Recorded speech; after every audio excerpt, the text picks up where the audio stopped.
운동이 이제 육장에서 운동은 부정적인 마음을 해독하는 최고의 방법이라 운동이 어떤 메커니즘을 통해서 내 능력을 향상시키는지와 상관없이 정신건강 문제를 예방하고 도움이 된다는 거죠. 이 하버드 대학교 리버먼 교수. 자, 의료 서비스 제공자로서 환자를 만나는 사람은 누구나 모종의 패턴을 목격한다. 누가 좋은 결과를 얻을지 누가 그렇지 않을지를 감이 온다. 물론 그런 패턴을 지나치게 일관해서는 안 될 것이다. 어쨌든 우연의 일치일 가능성도 있으니까. 또 사람에는 원래 자신의 편향된 생각에 들어맞는 사령은 기억하는 경향이 있으니 말이다. 하지만 나는 2010년쯤에서 이런 패턴을 알아채기 시작했다. 우울증 때문에 써봤지만 평소 운동을 하는 환자들은 병원에 다시 오지 않는 경향이 있었다. 자료를 찾아보니까 놀랍게도 초점이 맞았다. 10년간 신체활동 우울증으로 역시 운동에서 자 자전거 테스트와 우울증과의 관계. 그래서 최대한 빠른 속도로 육운동한 자전거를 한 뒤에 양옆에 손잡이를 잡고 그래서 영국 TV 15만 대상으로 이런 체력 및 악력 테스트를 진행하니까 우울증이 불안해가는 설문조사하니까 일부는 과거보다 정신이 좋아진 반면에 일부는 나빠지셨다. 특히 일부 비염자는 상태가 많이 나빠져서 우울증 진단 기준을 충족할 정도고 분석 결과는 흥미로운 사실을 보여줬는데 그들의 정신건강에 나타난 변화와 취재진의 자전거 테스트 결과 사이에서 연관관계가 있었던 것이다. 즉 체력이 좋은 사람은 우울증에 걸릴 위험이 더 낮았다. 우체적으로 말하면 체력이 좋은 사람은 우울증 발생 위험이 절반으로 떨어졌고 불안장애를 겪을 가능성도 작았다. 악력 테스트가 좋은 사람들은 역시 우울증이나 불안 증상이 발생할 가능성이 더 작았다. 그 영향력이 심혈 관계의 건강의 영향력만큼이나 뚜렷하지 않았지만 말이다. 따라서 체력이 좋은 사람은 우울증 발생 위험이 더 낮은 것으로 보인다. 하지만 성급한 결론을 내리기 전에 좀 더 까다롭게 따져보자. 까다롭게 한번 따져보자. 네요. 자, 알다시피 우울증과 정상적인 우울감을 정확히 구분하기는 쉽지 않으며 기준을 어떻게 잡느냐에 따라서 결론이 달라질 수가 있다. 기준을 어떻게 잡느냐. 자, 하지만 역시 같은 패턴이 드러났다. 어떤 방식으로 데이터를 분석하든 신체적으로 건강한 사람이 우울증에 걸릴 확률이 더 낮다는 결론이 나왔다. 메타 분석에서 신체활동이 우울증에 미치는 영향에 관해서는 철저한 연구가 이루어졌고 우울증을 예방한다. 가속 제동 기능을 동시에 지닌 페달은 운동이 기분에 그토록 강한 영향을 미치는 이유는 뭘까? 스트레스는 우울증을 유발하는 위험인자이기 때문에. 그래서 스트레스 대응 시스템은 HP의 축으로 이런 수백만 년 전부터 존재했다. HP의 축은 단일한 기관이 아니라 신체와 뇌의 또 세 영역이 서로 긴밀하게 소통하는 체계를 일컫는다. 그 중에서 첫 번째 시상하부는 뇌 아래쪽에 있는 뇌하수체에 신호를 보내고 뇌하수체는 부신의 신호를 보낸다. 해서요. 결과는 코르티솔 분비의 제동이 열린다. 코르티솔은 신체의 스트레스 호르몬인 동시에 항스트레스 호르몬인 것이다. 이를테면 자동차의 페달 하나의 가속과 제동 기능이 동시에 있는 셈이다. 가속이 지나치면 이 자동차는 스스로 제동을 걸게 돼 있다. 정신의학 분야의 중요한 성과 중에 하나는 우울증 환자에게서 정상 HP의 축의 활동이 변화한다는 사실을 발견한 일이다. 우울증에 대한 중요한 생물학적인 발견이 신체와 뇌에 동시에 걸쳐진 HP의 축과 관련되어 있다는 사실은 의미심장하다. 대개 우울증을 겪는 사람은 HP의 축의 활동이 증가한다. 약물만 HP의 축의 기능을 정상화할 수 있는 것이 아니라 신체 활동도 그런 역할을 한다. 운동을 하면 지나치게 활성화된 HP의 축이 진정되는데 단 오랫동안 운동을 할 때만 효과가 있다. 단기적으로 볼 때 운동, HP의 축의 활동은 높인다. 자, 이렇게 몇 주 동안에 규칙적으로 운동을 하면은 HP의 축의 활동이 서서히 줄어든다. 운동 직후뿐 아니라 평소에도 전반적으로 활동이 가라앉는다. 신체 활동은 해마와 전도엽의 기능을 강화한다. 실제로 운동을 하면 해마의 물리적인 크기가 커지고 전도엽의 모세혈관이 더 생겨나 산소 공급과 노폐물을 제거해 촉진한다. 이런 모든 프로세스는 뇌 내부의 스트레스 제동 시스템을 강화한다. 우울증을 줄이는 확실한 길은 우울증은 다양한 신경생활학적인 프로세스가 유발할 수 있는 여러 가지 상태를 아우르는 포괄적인 용어다. 상호 배타적이지 않은 이들 메커니즘이 미치는 영향은 사람마다 다르다. 사실 누군가의 우울증이 도파민 부족 탓인지 가덕에 활성화된 편도 탓인지 체내 염증이 많아서인지 정확하게 말하기 힘들다. 운동은 도파민 세로토닌 노르아드레날린 아닌 또 BDNF의 양을 증가시킨다. 자, 몸이 그 에너지 일부를 면역체계에서 끌어다 사용하므로 면역체계 활동이 줄어들기 때문이다. 이는 얼핏 들으면 나쁠 것 같지만 만성염증은 종종 면역체계의 과도한 활동에 유발하므로 이 경우에는 나쁜 것이 아니라 바람직한 현상이다. 이쯤이면은 내가 무슨 말하고 싶어 하는지 눈치를 채웠을 것이다. 운동은 신체의 모든 기능과 조직을 강화한다. 운동을 하며 혈압, 혈당, 지질, 단백질 수치가 안정되고 폐의 최대 산소 섭취량이 증가하며 심장의 간의 기능도 향상된다. 이거인가 결과. 하지만 이와 같은 신경생물학적인 메커니즘을 잠시 접어두고 다시 열심히 논처리를 던져보자. 뉴욕과 시카고 두 곳 모두에서 아이스크림 판매량이 올라가는 시기에 살인사건이 증가한다. 아이스크림이 사람들을 공격하고? 그럴까? 전혀 그렇지 않다. 더 타당한 설명은 이것이다. 사람들은 더울 때 아이스크림을 더 많이 먹는다. 또 더울 때 야외 활동이 늘어나고 알코올을 많이 섭취하고 가금한 상태에서 밖을 돌아다니는 사람이 많아지면 동력 상황이 발생할 가능성이 커진다. 결과적으로 날씨는 아이스크림 소비량과 살인사건 증가에 모두 영향을 미치지만 아이스크림과 살인은 서로 인과관계가 어떨까요? 그렇다면 우울증 발생 위험과 신체 운동량에 동시에 영향을 미치는 것은 무언가가 확신할 수 있을까요? 운동이 정말로 우울증을 막아주는지 살펴볼 때 이런 주제를 연구할 때 다음과 같은 방식으로 실험을 설계한다. 심박수. 또 다른 문제. 우연이나 운이 아닌 정확한 결론을 내리려면 우울증이 발현될 만큼 충분한 시간이 흐르도록 몇 년에 걸쳐 수많은 사람을 관찰해야 한다. 그렇죠. 수많은 사람 운동 데이터 등등으로 뭐 임상적으로 우리가 추측을 하는 것이 아니라 데이터가 나온다면 운동이 우울증 위험을 줄이는지 아니면 운동 효과가 플라세보 효과에 미치한지 그건 뭐 운동하면 당연히 거기에 신경 쓰니까 이거 뭐 데이터를 더 볼 필요가 있을까요?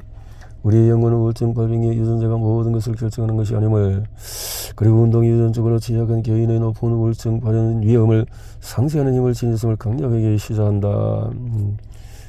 개복에는 비험자가 시장에 다녀왔는지 잔디를 깎았는지 마라톤을 내는지 구분하지 못하는 점이 또 중요한데요. 걸음수에 따라서 얼마나 많은 우울증을 예방할 수 있을까요? 그러면요, 이렇게 많이 5,000, 6,000 걸음을 정도 걸으면은 어떨까요? 여기서 해보니까 궁금해진다. 운동량을 늘리면 얼마나 많은 우울증을 예방할 수 있을까? 영국의 연구팀이 34,000명을 11년 동안 추적 관찰한 데이터에 의해서 우울증에는 다양한 요인이 영향을 미칠 수 있으므로 개별 요인의 영향을 떼어서 분석하기는 쉽지가 않은데 연구 결과는 정확한 숫자라기보다는 대략적인 추정치로 봐야 한다. 연구팀은 일주일에 1시간만 운동을 해도 우울증을 12% 예방할 수 있다는 결론을 가졌다. 불안과 신체 활동. 이제 불안으로 돌려보자. 눈을. 불안 HPA에서 수많은 연구에서 또 상담이나 약물 복용 같은 치료법과 마찬가지로 운동으로 모두 긍정적인 효과를 경험하는 것은 모두가 그런 것은 아니라 뭐 운동도 그러면 뇌와 신체의 신호를 잘못 해석해서 공황 발작이 촉발되는 악순환을 막을 수가, 이렇게 엔돌핀이 올라가고 하면은요, 자, 걷기 시작하면서 운동은 모든 종류의 불안에 효과가 있다. 운동은 우리가 신체를 운동을 하면 불안이 가라앉도록 진한 이유를 100% 확실히 말하기는 힘들다. 하지만 이렇게 생각해보자. 스트레스가 감소된다면, 그렇지. 오늘 우리의 뇌는 일상적인 심리, 사회적인 스트레스에 대응할 때 오랜 세월 인류가 생존 요인에 사용함보다도 같은 시스템을 사용한다. 그래서 운동의 HPA 축이 진정되었다는 것을 어떻게 알 수 있을까? 축구를 하고 나면 머릿속에 이런 메시지가 도착할까? 축하해요, 안데르스. 당신 운동을 했으므로 코르티졸 수치가 정상으로 들어왔습니다. 체력이 좋았으므로 사절반으로 도망치는데 문제가 없을 거예요. 물론 아니다. 대신 특정한 느낌을 경험하게 된다. 차분하고 덜 불안하던 불안을, 그렇지요. 그것 자체가 만병통치약은 없다. 운동은 만병통치약은 아니지만 그래요. 최소한 얼마만큼의 운동이 필요할까요? 운동은 자신감을 준다. 그렇죠. 운동 자체가 이런 결과들이 많이 있네요. 연구도들이 있고요. 자, 굶주림을 피하려는데, 자, 이쯤에서 의문이 하나 생긴다.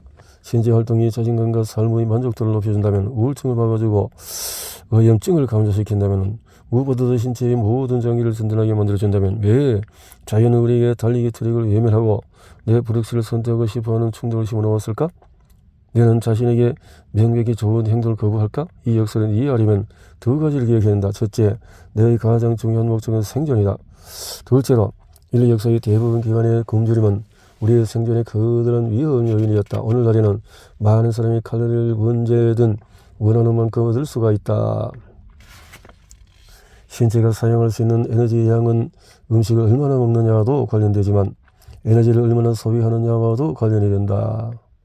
인류가 지구상에 존재한 99.9%의 기간에 우리는 음식이 부족할 때 에너지원으로 사용할 뚱뚱한 뱃살을 갖고 사는 호사를 누려본 적이 없다. 그러니까 30년 후에 심근경색을 겪지 않으려면 밖에 나가서 뛰어. 오늘날 과체중과 비만은 우리의 건강에 심각한 문제를 키는 반면에 대다수 국가에서 굶어 죽는 사람은 거의 없다. 하지만 인류 역사 대부분의 기간에는 그 반대였다. 과체중이라는 문제는 존재하지 않았고 굶어 죽을 위험이 매우 커다란 문제였다. 우리는 알사 위험을 피하기 위해서 칼로리 높은 음식을 갈망하도록 진화한 것처럼 소중한 칼로리를 되돌아 아끼기 위해 앉아서 쉬는 것을 추구하도록 진화했다. 우리는 게으를 수밖에 없는 존재다. 우리가 땀을 흘리며 달리기를 하고 원래 있던 자리로 돌아오는 모습을 조상들이 본다면 제정신이 아니라고 생각할 것이다. 과거의 조상들에게 운동이 바보 같은 짓으로 여겨졌으리라는 단서는 오늘날 여전히 수렵 채집인으로 살아가는 부족에게도 볼 수가 있다. 이들이 하루에 걷는 1만 5천에서 1만 8천 걸음 중에서 대부분은 구체적인 목적이 있다. 진화의 논리를 영리하게 이용하자.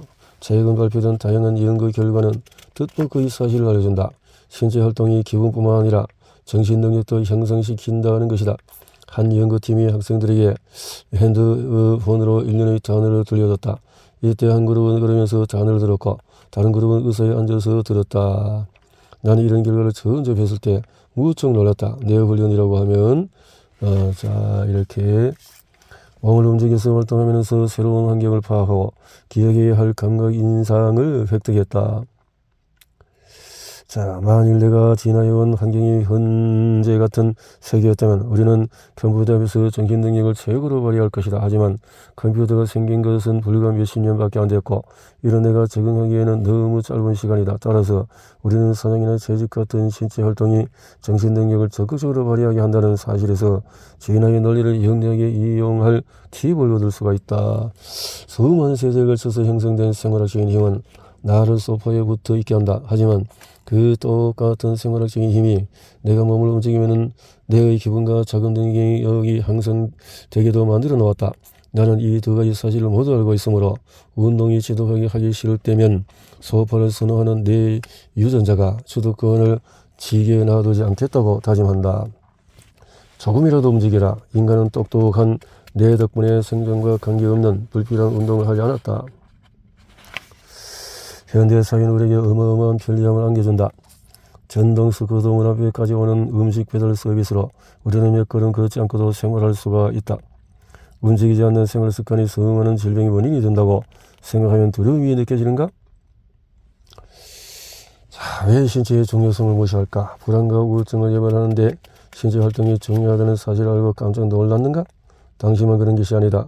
운동이 뇌의 기능과 기분을 향상시키는 원리를 속이게 한 뇌 전작, 뇌는 달리고 싶다 해서 많은 이들의 신체가 정신상태에 미치는 영향을 과소평가하는 게 분명하다. 특히 기억에 남는 독자가 있다. 30대 중반의 남성이 스톡홀름을 알린다. 국제공항에서 나를 알아보고 다가왔다. 그는 전쟁으로 파괴된 지역에서 어린 시절을 보냈다고 한다. 그로 인한 외상후 스트레스가 극심해 자살도 여러 번 생각했다는 것이다. 그는 내 책을 읽은 후에 달리기를 시작했다. 처음에는 조금씩 하다가 차츰 강도를 높였다. 이에 불안은 사라졌고 음주량도 줄일 수가 있었다. 물론 대중과학서에 대한 독자 반응을 토대로 결론을 낼 때는 신중해야 한다. 썩 내키지 않을지 모르지만 흥미롭게도 사람들은 감정과 생각과 경험에 대한해서 일어난다는 사실. 뇌와 신체는 대단히 긴밀하게 연결되어 있다. 이쪽에서 나는 그런 관계를 보여주는 최근 연구 결과들을 소개했다. 자, 이렇게 해서 관점에서 봐야 한다. 것이죠. 지금 우리는 얼마나 더 우울해졌는가는 이제 또 7장으로 넘어야 되겠네요.